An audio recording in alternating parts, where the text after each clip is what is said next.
नमो नमः सद्गुरुभ्यो नमो नमः। नमो नमः सद्गुरुभ्यो नमो नमः। गोपिका जीवनस्मरणं गोविन्द गोविन्द। சத்குருநாத் மகாராஜ கி ஜெய்.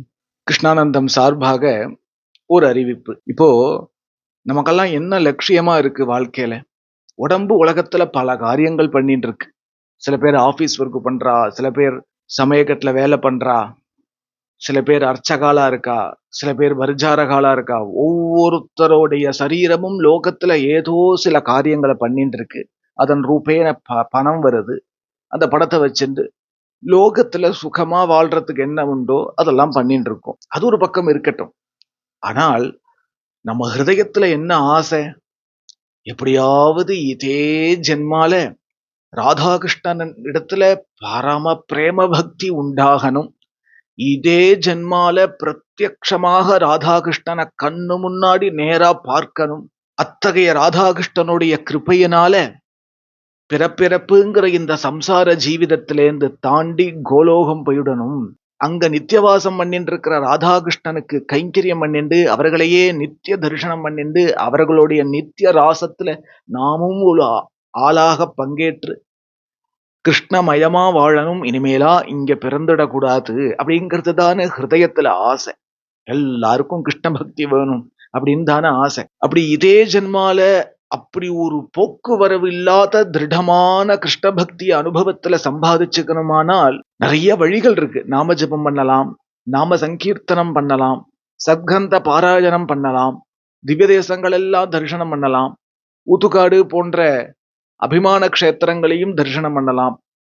பல வழிகள் இருக்கு. அநேகமாக எல்லாம் சிம்பிளா இருக்கிறது தான் பக்தி மார்க்கத்துல இருக்கு. அதுலயும் சிறந்தது ஒண்ணு சொல்லுங்க. எனக்கு இதே ஜென்மால அந்த ராதையும் கிருஷ்ணனையும் நான் பிரத்யக்ஷமா பார்த்துடணும். மகான்கள்லாம் ஒத்துக்குற விதத்துல ஒரு ஒரிஜினலான பக்தி ராதையினிடத்திலையும் கிருஷ்ணனிடத்திலையும் எனக்கு வரணும்.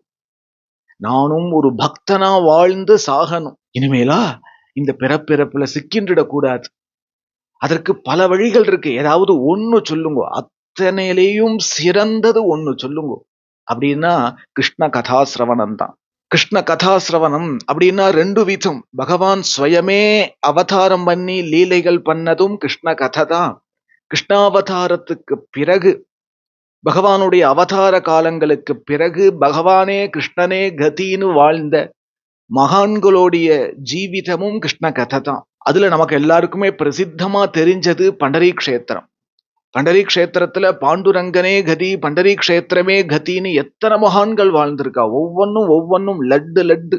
அதாவது கிருஷ்ண பக்தர்கள் அவளுடைய கதையை கேட்கறதுக்கு அப்படி ஒரு ஆர்வமாவும் பாவமாவும் வந்து உட்காருவா. உதாரணம் சொல்லணுமானால் நாமதேவர், துக்காராம், ஞானேஸ்வரர், முக்தாபாய், நிவர்த்திநாத், எத்தனை பக்தர்கள் பாண்டுரங்கனே கதின்னு வாழ்ந்திருக்கா.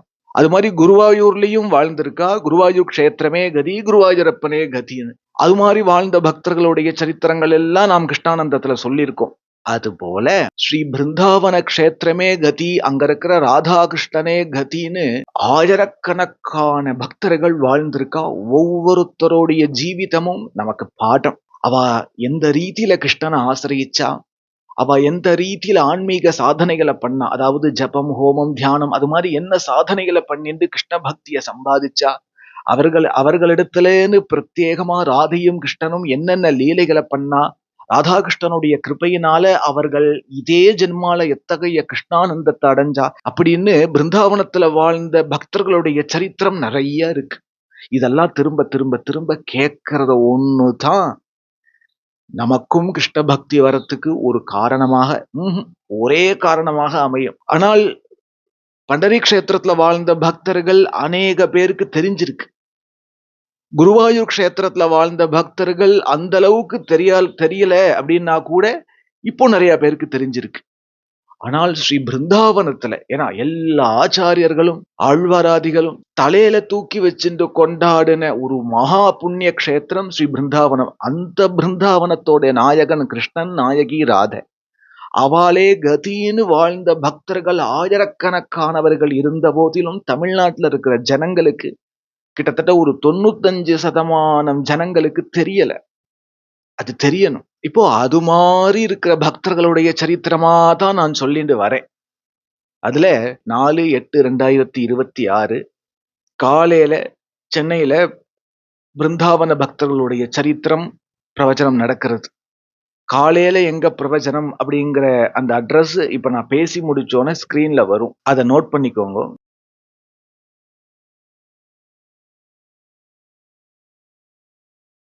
நோட் பண்ணின்றிருப்பேல் அப்படின்னு நினைக்கிறேன்.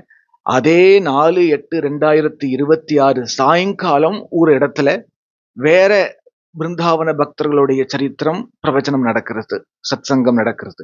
அது எங்க நடக்கிறது அப்படிங்கிற அட்ரஸ் இப்போ ஸ்கிரீன்ல வரும். நோட் பண்ணிக்கோங்க.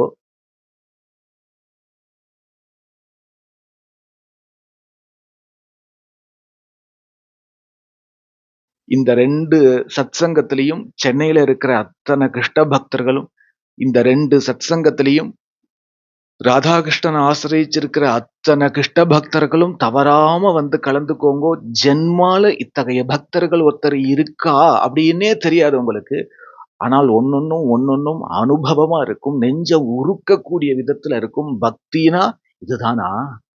இதுதானா? அப்படின்னு எப்ப புரியும்னா, இது மாரி தெரியாம மறைஞ்சிருக்கிற பக்தர்களுடைய சரித்திரத்த சிரவணம் பண்ணணும். அதுவும் ராதாகிருஷ்ணனுடைய பக்தர்களுடைய கதை கேட்டா என்ன கசக்குமா என்ன? நெஞ்சம் நிறைஞ்சிடாதோ? ஒரு சாதனை வேணாம் கிருஷ்ண பக்திக்கு.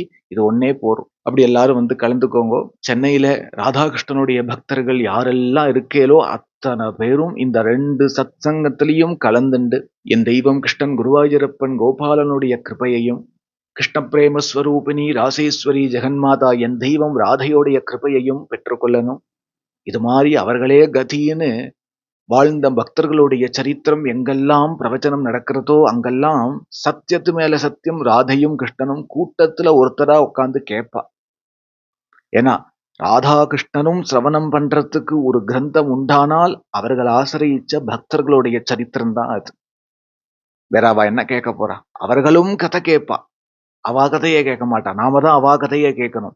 ராதையும் கிருஷ்ணனும் உட்கார்ந்து கதை கேட்கணுமானால் அவர்கள் ஆசிரியிச்ச பக்தர்களுடைய கதையை கேட்டா ராதையும் கிருஷ்ணனும் கண்ணை தொடச்சுப்பா. இப்படி ஒரு பக்தன் நம்ம கிட்ட வாழ்ந்தானே அப்படின்னு நினைச்சுப்பா. அவளுடைய கிருபையும் உங்களுக்கு கிடைக்கும். எல்லாரும் எந்த காரணம் இருந்தாலும் ஒதுக்கி வச்சுட்டு இந்த அனுபவமான ராதாகிருஷ்ண பக்தர்களுடைய சரித்திரத்தை கேட்க வாங்கோ.